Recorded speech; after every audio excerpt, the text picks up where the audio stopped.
आकाशवाणी के साप्ताहिक कार्यक्रम आज कल में आज रानी दुर्गावती के बलिदान दिवस पर विशेष विषय है वीरता, शूरता और न्याय की प्रतिमूर्ति रानी दुर्गावती। आलेख डॉक्टर ब्रह्मदीप आलू ने, वाचक धारणा सचदेव। वीरता, बहादुरी, पराक्रम और शूरता की प्रतिमूर्ति रानी दुर्गावती को भारत के गौरवशाली इतिहास में महान वीरांगना के रूप में सदैव याद किया जाता है।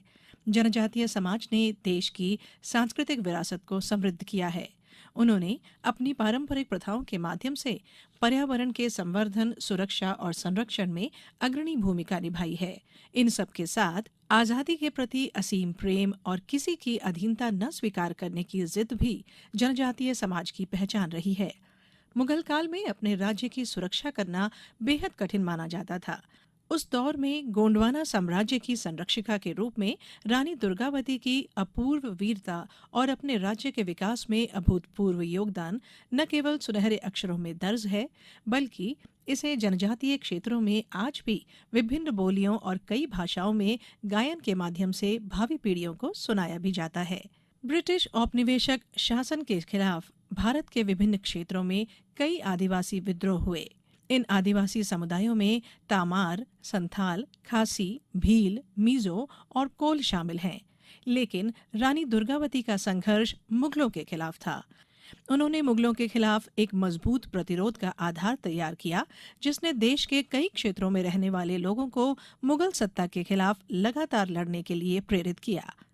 1524 में इस महान रणबांकुरी और प्रशासक का जन्म हुआ था और उनका विवाह राजा संग्राम शाह के पुत्र दलपत शाह से हुआ था। दुर्भाग्यवश विवाह के 4 वर्ष बाद ही राजा दलपत शाह का निधन हो गया। उस समय रानी दुर्गावती का पुत्र नारायण 3 वर्ष का ही था। अतः रानी ने स्वयं ही गढ़मंडला का शासन संभाल लिया। महारानी ने करीब 16 वर्ष तक राज संभाला। इस दौरान उन्होंने अनेक मंदिर, मठ, कुएं, बावड़ी और धर्मशालाएं बनवाई। वे लोक कल्याण के लिए अपने कार्य करती थीं और महारानी की कीर्ति दूर दूर तक फैलती गई। मुगल सूबेदार बाज बहादुर की गढ़मंडला पर बुरी नजर थी, लेकिन युद्ध में दुर्गावती ने उसकी पूरी सेना का सफाया कर दिया और फिर वह कभी पलट कर नहीं आया। मुगल सेना के कई हमलों को नाकाम करने वाली रानी दुर्गावती का खौफ दिल्ली की मुगल सत्ता को भी प्रभावित करने लगा। वे इतनी साहसी और निडर थीं कि उन्होंने मुगल सल्तनत की शीर्ष सत्ता पर आसीन राजा अकबर की गोंडवाना राज्य के मुगल शासन में विलय की पेशकश को भी ठुकरा दिया।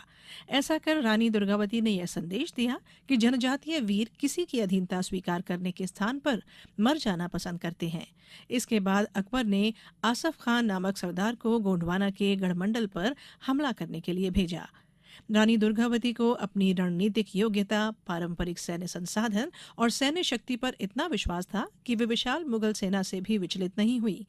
रानी सैनिक के वेश में घोड़े पर सवार होकर युद्ध मैदान में स्वयं अपनी सेना का नेतृत्व कर रही थी।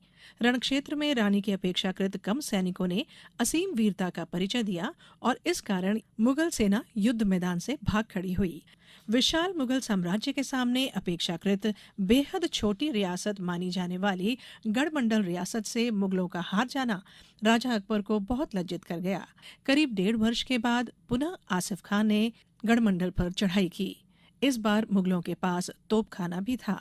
मुगल सेना की तैयारी और कड़े संघर्ष का एहसास रानी दुर्गावती को था, लेकिन वे जनजातीय गौरव को बनाए रखने के लिए भी कृत संकल्पित थीं। जंगल के संसाधनों द्वारा निर्मित पारंपरिक हथियारों से लड़ने वाले जनजातीय सैनिकों के साथ मिलकर रानी ने आसफ खान के साथ भीषण युद्ध किया। यह युद्ध कई दिनों तक चला।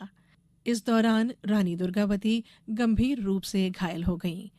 दुश्मनों से वीरतापूर्वक लड़ते हुए, मातृभूमि के सम्मान की रक्षा करते हुए उन्होंने युद्ध मैदान में ही 25 जून 1564 को अपने प्राण उत्सर्ग कर दिए। रानी दुर्गावती के वीरतापूर्ण चरित्र और बलिदान को युगों युगों तक याद किया जाता रहेगा।